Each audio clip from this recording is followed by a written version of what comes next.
আসসালামু আলাইকুম। ষষ্ঠ শ্রেণীর প্রিয় শিক্ষার্থী বন্ধুরা, নুরুদ্দিন একাডেমিতে তোমাদেরকে স্বাগতম।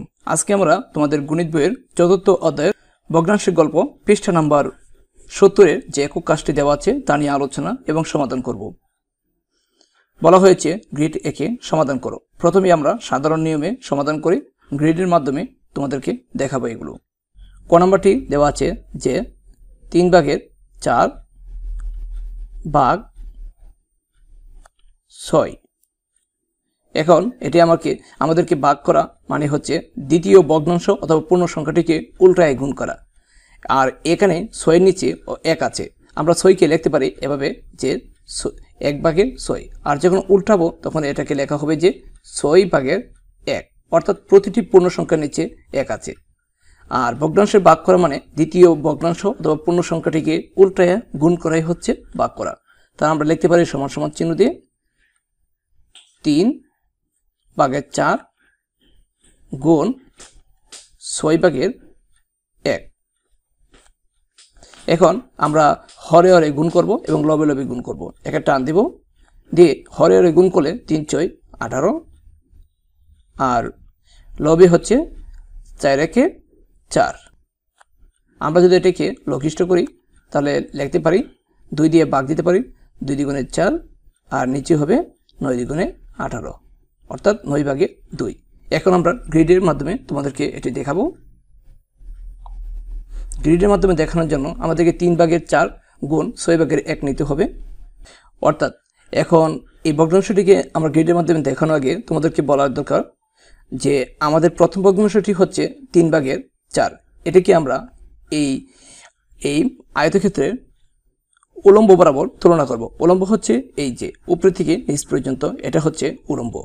আর দ্বিতীয় ভগ্নাংশটি হচ্ছে 6/1, এটিকে আমরা ভূমি বরাবর তুলনা করব। প্রথম ভগ্নাংশের 4, তাহলে উলম্ব বরাবর 0 থেকে 4-এর অবস্থান হচ্ছে এখানে, অর্থাৎ একটি আয়তক্ষেত্র নিতে হবে যাকে 4 ভাগে ভাগ করতে হবে। এই দেখো আমরা একটি আয়তক্ষেত্র নিয়েছি যাকে 4 ভাগে ভাগ করেছি। আর দ্বিতীয় ভগ্নাংশের লব হচ্ছে 1, তাহলে ভূমি বরাবর 1-এর অবস্থান হচ্ছে এখানে, আর উলম্ব বরাবর 4-এর অবস্থান হচ্ছে এখানে। 4 এবং 1-এ গুণ করলে হবে কত? 4×1 = 4। তাহলে আমরা লবের গুণফল পাচ্ছি 4×1 = 4। আমরা একটা টান দিয়ে উপরে লব লিখতে পারি 4×1 = 4।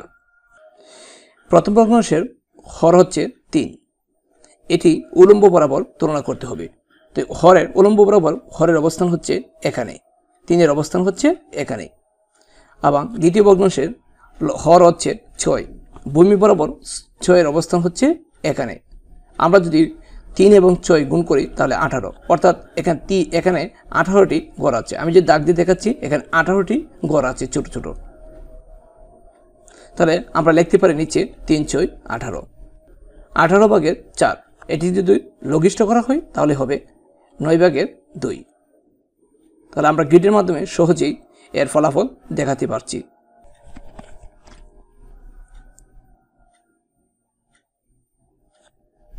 খ নম্বরটি বলা হয়েছে যে 7/8 ভাগ 4, এটি একই নিয়মে আমরা ভাগ করব। অর্থাৎ প্রথমে আমরা লিখে নিব 7/8 গুণ দিয়ে দ্বিতীয় যেহেতু পূর্ণ সংখ্যা দেওয়া আছে এটাকে আমরা উল্টা দিব, উল্টা দিলে হবে 4/1।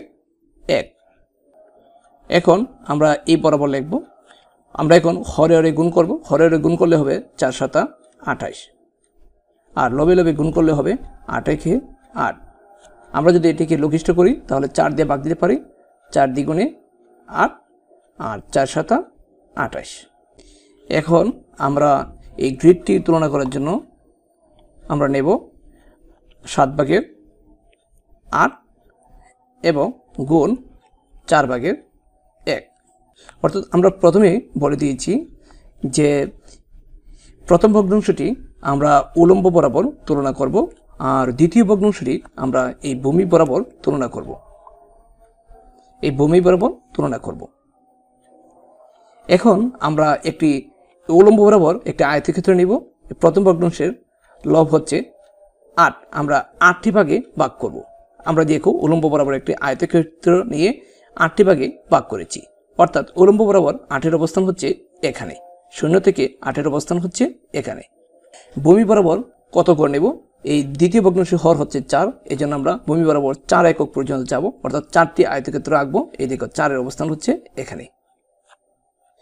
এখানে প্রথম ভগ্নাংশের লব হচ্ছে 8, এই উলম্ব বরাবর 8-এর অবস্থান হচ্ছে এখানে। প্রথম ভগ্নাংশের লব হচ্ছে 1, ভূমি বরাবর 1-এর অবস্থান হচ্ছে এখানে। আমরা যদি 1 এবং 8 গুণ করি, 8 একে 8, অর্থাৎ এই আয়তক্ষেত্রের ভিতরে 8টি গড় আছে, তাহলে আমরা সমান সমান দিয়ে এই লব লিখতে পারি 8। এখন আমরা হরে হরে তুলনা করব। প্রথম ভগ্নাংশের হর হচ্ছে 7, তাহলে উলম্ব বরাবর 7-এর অবস্থান হচ্ছে এখানে, 7-এর অবস্থান হচ্ছে এখানে, যে তোমরা লং দেখতে পাচ্ছ। এবং দ্বিতীয় ভগ্নাংশের হর হচ্ছে 4, তাহলে ভূমি বরাবর হরের অবস্থান হচ্ছে 4-এর অবস্থান হচ্ছে এখানে। আমরা যদি 4 এবং 7 গুণ করি, 4 7 28, এই যে এখানে তোমরা হলুদ রং এবং সবুজ রং দেখতে পাচ্ছ, এখানে গড় আছে কতটি? 28টি। আমরা এখানে 28টি লিখতে পারি। আমরা যদি এটিকে লঘিষ্ঠ করি তাহলে হবে কত? 7/2। তাহলে আমরা সহজেই গ্রিডের মাধ্যমে এর ফলাফল নির্ণয় করতে পারলাম। এখন আমরা গ নাম্বারটি সমাধান করব। গ নাম্বারটি দেওয়া আছে যে 11/18/4। আমরা একই নিয়মে প্রথমে লিখব যে 11/18 গুণ দিয়ে দ্বিতীয় 4টিকে আমরা উল্টে দিব। 4কে উল্টে দিলে হবে 4/1, অর্থাৎ ভগ্নাংশে ভাগ করা মানে দ্বিতীয় পূর্ণ সংখ্যা অথবা ভগ্নাংশটিকে উল্টে গুণ করা। তাই আমরা এখানে সমান সমান দেব। এখন হরে হরে গুণ করব। হরে হরে গুণ করলে হবে 4 11 44, আর লবে লবে গুণ করলে হবে 18 একে 18। আমরা সমান সমান দেব। এটাকে যদি লঘিষ্ঠ করি তা আমরা করতে পারি 2 দিয়ে ভাগ দিলে 9 দ্বিগুণে 18, আর এটা হবে এই তোমার 22 দ্বিগুণে 44। গ্রিডটি আমরা এখন দেখব। গ্রিডটি দেখার জন্য আমরা নিব যে 11/18 গুণ 4/1, অর্থাৎ আমরা প্রথম ভগ্নাংশটি উলম্ব বরাবর, এই যে উলম্ব বরাবর তুলনা করব। দ্বিতীয় ভগ্নাংশটি আমরা ভূমি বরাবর তুলনা করব, অর্থাৎ প্রথম ভগ্নাংশটি হচ্ছে আমরা উলম্ব বরাবর তুলনা করব, আর দ্বিতীয় ভগ্নাংশটি আমরা ভূমি বরাবর তুলনা করব। ভূমি বরাবর আমরা তুলনা করব। দেখো, প্রথম ভগ্নাংশের লব হচ্ছে 18, অর্থাৎ উলম্ব বরাবর এই 0 থেকে 18 অবস্থান হচ্ছে এখানে। আর দ্বিতীয় ভগ্নাংশের হর হচ্ছে লব হচ্ছে 1, ভূমি বরাবর লবের অবস্থা 1-এর অবস্থান হচ্ছে এখানে। আমরা যদি 1 এবং 18 গুণ করি তাহলে 18 একে 18। এখানে 18টি গড় আছে এই আয়তক্ষেত্রের ভিতরে।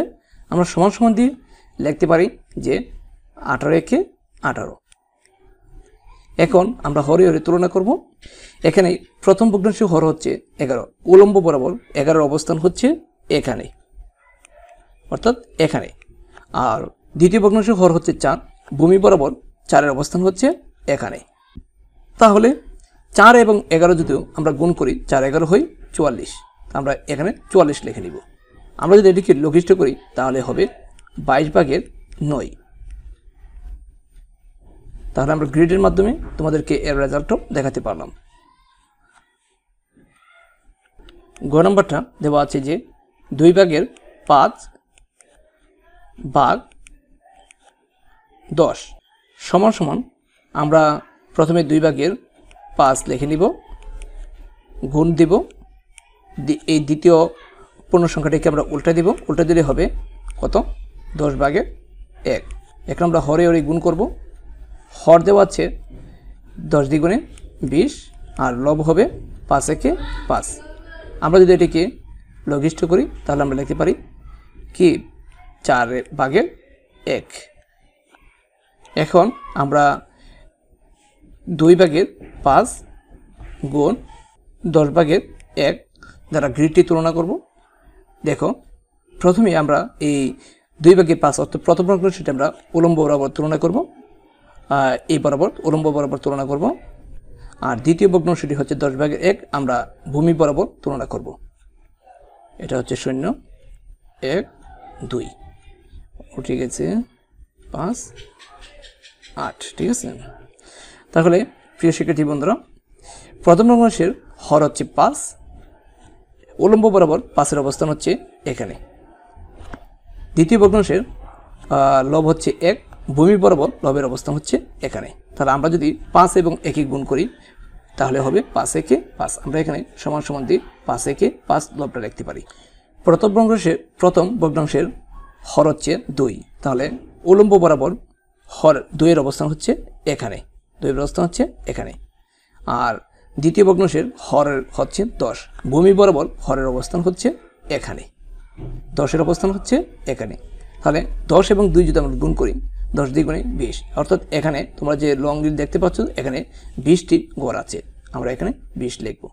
এটাকে আমরা যদি লঘিষ্ঠ করি তাহলে কত হবে? হবে 4/1।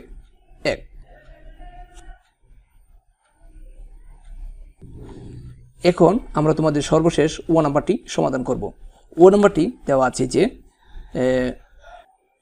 9/4/5 আমরা সমান সমান দিব, দিয়ে 9/4 লিখব, গুণ দিয়ে এই 5কে আমরা উল্টে লিখলে হবে 5/1। অর্থাৎ ভগ্নাংশে ভাগ করা মানে দ্বিতীয় পূর্ণ সংখ্যা অথবা ভগ্নাংশটিকে উল্টে গুণ করা হচ্ছে ভাগ করা। এখন আমরা সমান সমান দিব, দিয়ে লবে লবে গুণ করলে হবে 5 9 45, আর হরে হরে গুণ করলে হবে 4 একে 4। এখন আমরা এই গ্রিড বরাবর লিখব যে 9/4 গুণ 5/1।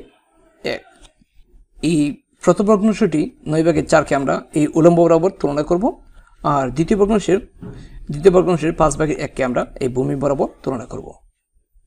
এখন প্রথম ভগ্নাংশের হর লব হচ্ছে 4, তাহলে উলম্ব বরাবর 4-এর অবস্থান হচ্ছে এখানে, 4-এর অবস্থান হচ্ছে এখানে, এই যে দেখতে পাচ্ছ দাগ দিচ্ছি। আর ভূমি বরাবর দ্বিতীয় ভগ্নাংশের লব হচ্ছে 1, ভূমি বরাবর লবের অবস্থান 1-এর অবস্থান হচ্ছে এখানে।